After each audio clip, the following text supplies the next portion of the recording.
زیتون جو ہے پاکستان میں اچھے خاصے درخت موجود ہیں، وائلڈ اولیو جنگلی زیتون کے، اور اس پر کوئی کام نہیں ہے، کوئی اویئرنیس نہیں ہے، یہاں تک کہ جہاں یہ درخت جن علاقوں میں پائے جاتے ہیں ان علاقے کے مقامی لوگوں کو بھی پتہ نہیں ہے کہ یہ درخت، ان کا پھل، ان کے پتے کس کس کام کے آ سکتے ہیں۔ قدرتی طور پہ اسٹیٹسٹکس یہ بتاتی ہیں کہ پاکستان میں 8.5 کروڑ درخت جو ہیں وہ جنگلی زیتون کے موجود ہیں۔ اس میں چلے آدھوں میں بھی اگر پھل آتا ہو، اگر 2 کروڑ کے اندر بھی پھل آتا ہو ان کے 1/4 میں، تو یہ قدرت کی طرف سے بہت بڑا انڈاؤمنٹ ہے پاکستان کے لیے۔ اس وقت پاکستان میں 50,000 ایکڑ پہ کوئی 56 لاکھ درخت لگ چکے ہیں، ان میں سے کوئی 20 لاکھ درختوں میں پھل آ رہا ہے۔ انشاءاللہ اگلے 10 سالوں میں پاکستان اولیو کے معاملے میں کم از کم 100% یقینی بات ہے کہ خود مختار ہو جائے گا۔ کہ ایسے پروجیکٹس ڈیزائن کر لیے جائیں کہ جس کے نتیجے میں یعنی جہاں جس چیز کی کمی ہے، مثلا اگر کسی کو سمجھ میں بات آ گئی ہے لیکن اسے some sort of a financial support چاہیے تو اسے فائنینشیل سپورٹ مل سکے، اور جہاں ایسے ادارے ہیں کہ جن کے پاس فائنانسز اویلیبل ہیں اور ان کو پروجیکٹس نہیں مل رہے، تو مثلا میں آج کل پاکستان میں بینکوں کے پاس بڑے فنڈز موجود ہیں۔ بسم اللہ الرحمن الرحیم۔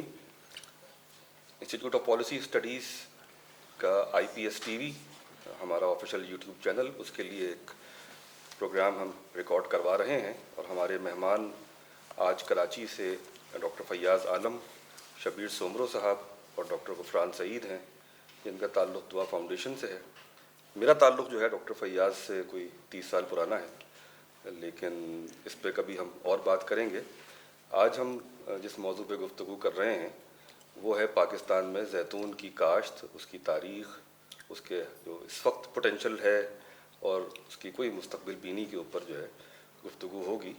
دعا فاؤنڈیشن نے گزشتہ 3-4 سالوں میں زیتون کی کاشت کے حوالے سے اور پاکستان میں جنگلی زیتون کے پوٹینشل کے اوپر بہت زیادہ آگہی پیدا کی ہے اپنے سوشل میڈیا چینلز کے ذریعے، اور حال ہی میں جو ہے وہ ایک کتاب شائع ہوئی ہے جس کی لانچ بلکہ 2 دن پہلے ہی متعارف ہوئی ہے۔ یہ یہاں اسلام آباد میں ایک زیتون میلہ منعقد ہو رہا تھا، جس کے مصنف جو ہیں وہ معروف صحافی اور میگزین ایڈیٹر شبیر سومرو صاحب ہیں، اور اس کے کو آتھر ڈاکٹر فیاض عالم ہیں، لیکن اس کی تحقیق میں، اس کی تدوین میں بیشتر کردار آپ کا اپنا رہا ہے۔ اور پاکستان میں زیتون کے اوپر جو کچھ معلومات اکٹھی ہو سکتی تھیں، پبلشڈ آرٹیکلز بھی، اور جن لوگوں نے کنٹریبیوٹ کیا ہے زیتون کی ڈیولپمنٹ میں پاکستان میں، جو کاشتکار ہوں یا سائنسدان ہوں یا سرکاری محکموں کے اندر وہ افراد جنہوں نے اس پہ اپنا کام کیا ہے گزشتہ 70 سالوں میں، بلکہ پاکستان سے پہلے بھی جو لوگ اس پہ کام کرتے رہے ہیں اور جن لوگوں نے یہاں زیتون کی ورائٹیز کو متعارف کروایا، ان کے بارے میں بھی اس کتاب میں خاطر خواہ معلومات موجود ہیں۔ تو میں گزارش کروں گا اس کی ابتدائی گفتگو کے لیے شبیر سومرو صاحب سے کہ وہ پہلے اس کتاب کے بارے میں کچھ ہمیں بتا دیں، اور اس کا پھر ہم مزید تعارف حاصل کریں گے ڈاکٹر فیاض سے۔ شبیر بھائی۔ بسم اللہ الرحمن الرحیم۔ یہ 2 سال پہلے کی کچھ بات ہے جب ڈاکٹر صاحب نے رابطہ کیا تھا کہ یار زیتون جو ہے پاکستان میں اچھے خاصے درخت موجود ہیں، وائلڈ اولیو جنگلی زیتون کے، اور اس پر کوئی کام نہیں ہے، کوئی اویئرنیس نہیں ہے، یہاں تک کہ جہاں یہ درخت جن علاقوں میں پائے جاتے ہیں ان علاقے کے مقامی لوگوں کو بھی پتہ نہیں ہے کہ یہ درخت، ان کا پھل، ان کے پتے کس کس کام کے آ سکتے ہیں، اور یہ کتنا قیمتی درخت ہے جو انتہائی سخت ناموافق حالات میں بھی بڑھ جاتا ہے اور ہزاروں سال تک رہتا ہے، سینکڑوں سالوں تک یہ پھل دیتا رہتا ہے، لیکن ہمیں علم نہیں ہے، ہمارے لوگوں کو علم نہیں ہے، اس پر کام کرنے کی ضرورت ہے۔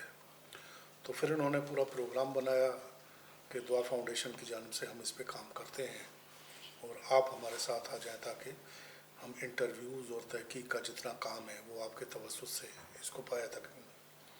اس کے بعد ہم نے کراچی سے لے کر اسلام آباد، پشاور، بلوچستان اور سندھ میں، خاص طور پر ایک علاقہ ہے گورکھ ہل اسٹیشن، بہت مشہور ہو رہا ہے آج کل، وہاں ہم گئے۔ کون سا ڈسٹرکٹ ہے؟ دادو، یہ دادو ڈسٹرکٹ میں ہے، اور ہم دادو ڈسٹرکٹ سے مغرب پہ جب آتے ہیں تو پہاڑی سلسلہ جو کھیر تھر رینج ہے یہ اس کے اوپر ہے.